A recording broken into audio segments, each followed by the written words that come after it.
Les relations diplomatiques entre la Havane et Washington se sont rétablies depuis décembre 2014. Le pays s'ouvre petit à petit aux étrangers. La visite de François Hollande en 2015 en est véritablement l'exemple le plus parfait. De plus en plus de Français viennent en visite à la Havane, mais attention, le pays n'est pas prêt à un afflux tel de tourisme, autant du point de vue infrastructure, du point de vue des hôtels ou même du point de vue de l'alimentation. On fait la queue pour tout, il y a encore du rationnement, c'est une île très pauvre. On peut galérer parfois à trouver de l'eau, on peut, si on vient avec des enfants, du point de vue des normes hygiéniques ou même du point de vue des normes alimentaires, attention. Donc c'est une île qui s'ouvre, c'est une île qui change, j'espère qu'elle ne changera pas tôt pour garder son charme, mais c'est une île quand même où, quand on arrive de l'étranger, du Mexique par exemple, le choc peut être brutal. Un voyage à la Havane, ça ne se prépare pas à la légère. Et ça tombe bien, cette vidéo est là pour vous aider à préparer au mieux votre voyage dans la plus grande île des Caraïbes. C'est parti pour 7 conseils pratiques pour réussir son voyage à la Havane. Question formalité, santé, comment rejoindre le centre-ville, où changer de l'argent, où se loger. C'est le Havana pratique.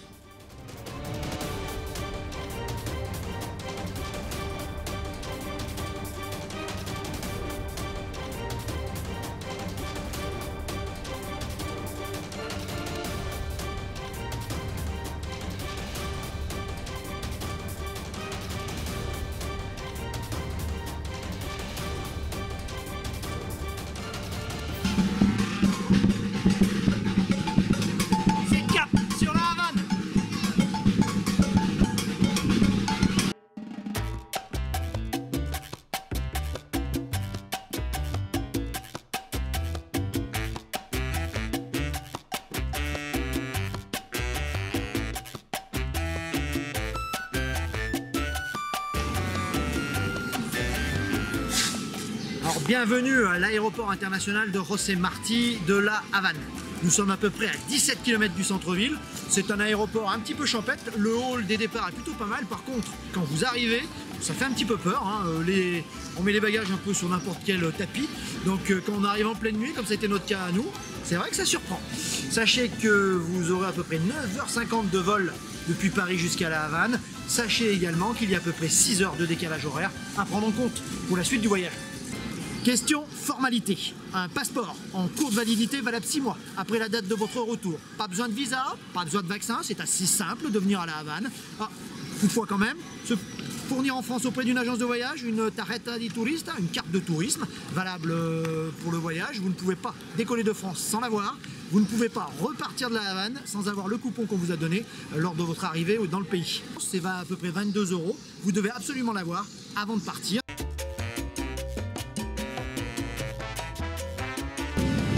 La meilleure saison pour venir à Cuba, c'est la saison sèche. Mi-novembre à mi-mai environ, il y fait 25 degrés, il fait très bon, c'est super agréable. On peut y venir également pendant la juin, juillet, août. Bon, c'est pas tout à fait la même chose. Chaleur caliente, humidité dans l'air, les orages en fin de journée et ça y va gaiement. Bon, c'est visitable, c'est supportable si on commence le matin de bonne heure et qu'on finit ensuite tard dans la soirée.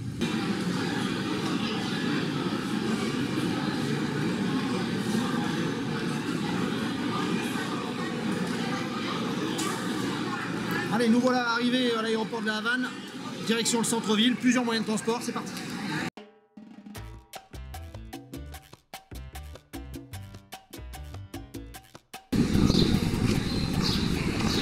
Bon, lors de votre arrivée pour rejoindre le centre-ville, pas facile quand même, pas de métro, pas de ligne de bus.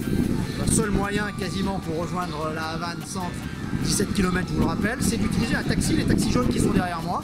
C'est pas donné quand même, entre 20 et 25 cucs, c'est-à-dire pesos convertibles pour rejoindre le centre. Attention, certains sont des petits fripons et si vont vous faire payer le prix fort, surtout si vous arrivez dans la nuit. Donc attention, marchandez quand même. Quand je dis que des taxis, c'est si vous êtes en individuel ou en petite famille. Si vous êtes en groupe, un très bon plan. Vous allez au hall d'information, le petit kiosque. Là, il y a une dame super sympa qui se fera un plaisir de vous dégoter un bus d'une dizaine de places ou carrément d'une vingtaine. Et à ce moment-là, avec votre groupe, c'est plutôt facile. C'est 5 pesos convertibles à peu près par personne. Donc ça vaut le coup, surtout si vous êtes nombreux. Donc à y penser. C'est pas écrit dans le guide, mais moi je vous le dis, c'est un des bons plans du Club des Baroudeurs.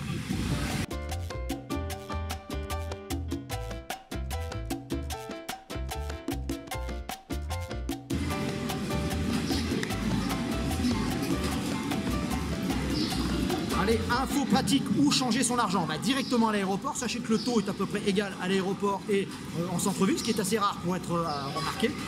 Actuellement, nous sommes en juillet 2016. Le taux de change pour le pesos convertible est de 1,07.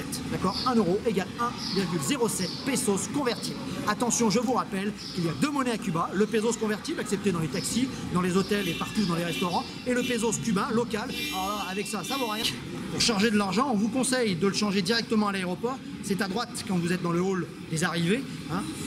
Cambio des monettes, là, c'est là qu'on change des euros. Les autres changent à l'intérieur de l'aéroport, ne changent pas les euros. D'accord, à droite, en sortant.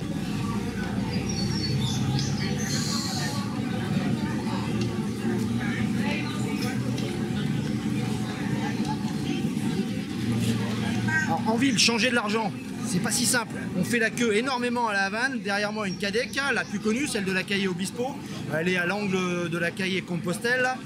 Bon, faut prendre son mal en patience, y venir de bonne heure, ça ouvre à 8h30, ça ferme vers 5-6h. Mais bon, il faut du temps pour changer de l'argent. Sachez quand même que le taux ne varie guère, que vous le changez à l'aéroport ou ici, vous ferez la queue, ça c'est sûr, mais le taux ne changera pas.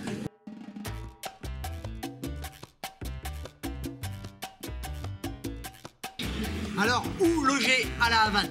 Alors le choix est multiple. Les hôtels d'État, pas terribles, plutôt grands et modernes et moches, autant le dire.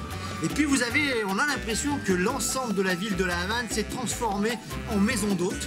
Chaque Havanais a décidé d'ouvrir ses portes, de faire des petites maisons, des petites chambres pour les touristes. La capacité hôtelière de l'île est très restreinte, elle n'est pas habituée à l'afflux touristique de ces dernières années. Donc des casas un peu partout, difficile de faire son choix, on peut trouver le meilleur comme le pire. Nous, on a trouvé le meilleur, on est dans cette casa particulière que je vais vous présenter maintenant, la rue San Miguel est derrière moi. C'est une belle rue de la Havane, animée, typique, comme on les aime.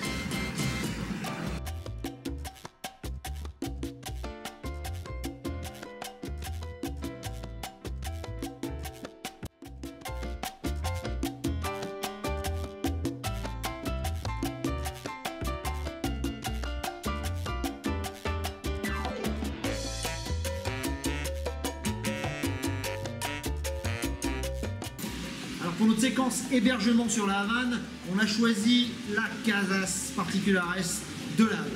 Celle de David et Lydia. Bonjour. Gros avantage de David, vous avez entendu, il parle français, d'ailleurs c'est le repère des Français, ici il y en a énormément. Il faut dire que la barrière de la langue est assez importante et quand on sait qu'on ne peut réserver que par internet ou par téléphone, c'est important quand même qu'on puisse communiquer dans la langue de Molière. D'accord? C'est lui qui va se charger de vous organiser tout ça. Ayez la parole de David, c'est la parole de David, il est plein de bons plans, il pourra vous organiser tout ce que vous voulez sur la Havane. C'est notre bon plan à la Havane, on le dit et on le répète, il est dans le guide du routard mais il est également dans le club des baroudeurs. Donc il a une grande gamme de chambres, il a carrément charterisé toute la rue San Miguel, d'accord? Il pourra, ça va de quoi à quoi? C'est très populaire aussi, tu vois qu'est-ce qui passe à Cuba, vraiment, c'est la vie du Cuba. C'est un quartier très vivant, mais très joli aussi. Si tu veux connaître un peu comment vivre le Cuba, n'hésite pas, contacte. Et point de vue tarif? Les tarifs, ça dépend. Les chambres, c'est à partir de 30 jusqu'à 40 le prix de chambre. Convertible. Exactement. Un cook, c'est la monnaie à Cuba. Il y en a qui sont des années 30, il y en a qui sont superbes dans leur jus 18e. C'est véritablement, on en a une tout à l'heure, je vous en parlerai, qui est vraiment notre coup de cœur, avec les lits à colonnes, les hauts plafonds, les lustres. Ah, c'est Casa David, ça s'appelle. La Casa David. La Casa David. D'accord, c'est celle-là qu'il faut demander. Nous, en tout cas, c'est là qu'on reviendra, et c'est sûr. Merci David. Et la Havane, Casa di David et Lydia, dans le guide du routard et dans le club des baroudeurs.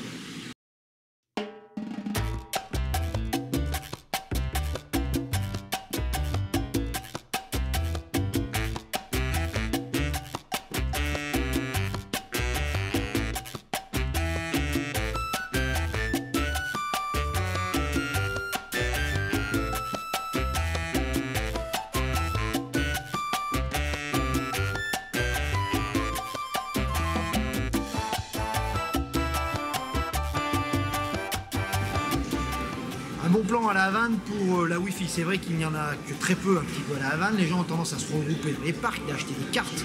Vous pouvez tout à fait venir à l'hôtel Parc Central.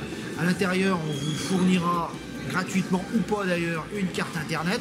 Il y a des bornes de partout pour y travailler et pour un petit peu avoir des nouvelles du pays, c'est pas mal. Pour le reste, on peut se passer de la Wi-Fi, on est bien d'accord.